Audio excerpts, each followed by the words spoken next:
القرآن پښتو ژباړه، تفسیر او زده کړه. سید ګران اغا کتابتون یې وړاندې کوي. بسم الله الرحمن الرحیم. شروع کوم په نامه د الله جل جلاله چې ډیر زیات مهربان او پر رحم لرونکی دی. وَأَقِيمُوا الصَّلَاةَ وَآتُوا الزَّكَاةَ وَارْكَعُوا مَعَ الرَّاكِعِينَ. او سم قائموي لمنځ او ورکوي زکات او رکوع وکي سره د رکوع کوونکو سره. أَتَأْمُرُونَ النَّاسَ بِالْبِرِّ وَتَنْسَوْنَ أَنفُسَكُمْ وَأَنْتُمْ تَتْلُونَ الْكِتَابَ أَفَلَا تَعْقِلُونَ. ایا امر کوي تاسو نور خلکو ته په نیکۍ سره او هیروي ځانونه خپل، حال دا چې تاسو لولي، تاسو وایاست کتاب، آیا تاسو نه پوهیږئ؟ واستعینوا بالصبر والصلاة وإنها لكبيرة إلا على الخاشعين الذين يظنون أنهم ملاقو ربهم وأنهم إليه راجعون. حکومت غواړي په صبر او لمانځه سره او په تحقیق دال منځخه مخه ډیر دروندي، مګر په عاجز کوونکو هغو کسانو چې یقین کوي چې بېشکه دوی مخامخ کېدونکي دي له پروردګار خپل سره او په تحقیق سره دوی همدته بیرته ورتلونکي دي.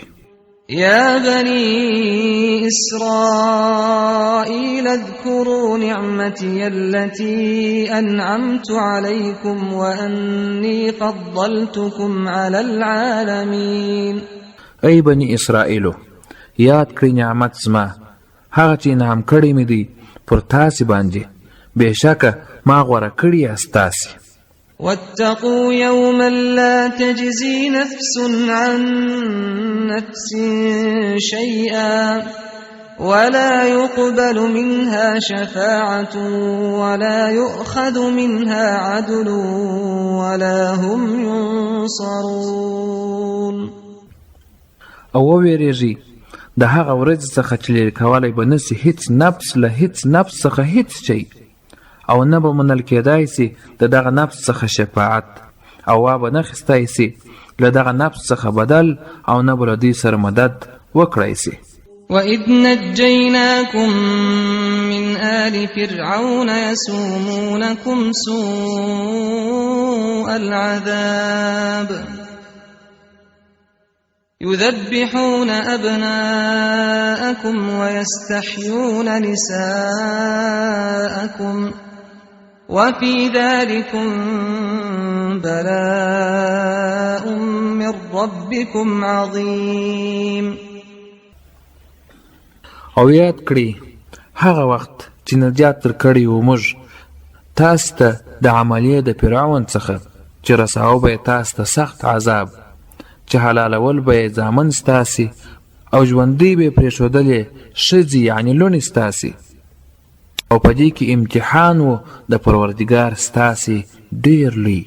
وَإِذْ فَرَقْنَا بِكُمُ الْبَحْرَ فَأَنْجَيْنَاكُمْ وَأَغْرَقْنَا آلَ فِرْعَوْنَ وَأَنْتُمْ تَنْظُرُونَ. او یاد کړئ هغه وخت چې څیرې کړی موږ ستاسې لپاره بحر، نو نجات درکړ موږ تاسې ته، او غرق کړله موږ عمله د فرعون، حال دا چې تاسې ورته کتل. تفسیر یعنی ای بني اسرائیلو، یاد کړئ هغه لوی نعمت چې ستاسو پلرونو او نیکونو د فرعون د ویرې څخه وتښتېدل او داسې یو ځای ته ورسېدل چې مخامخ ورته دریاب و. الله جل جلاله وایي چې موږ دا دریاب ورته کوڅې کوڅې کوي، او بیا مو ستاسو نیکونو او پلرونو ته لاره په دا کوڅو کې دا دریاب په منځ کې ورته پیدا کړل، حال دا چې کفار یا د فرعون عمله هم په پسې و، هغه مو په همدغه دریاب کې غرق کړل. د قرآن کریم د پښتو ژباړې تفسیر او زده کړې لپاره زموږ چینل سبسکرایب کړئ او څنګ ته یې د زنګ پر سویچ باندې کلیک وکړئ.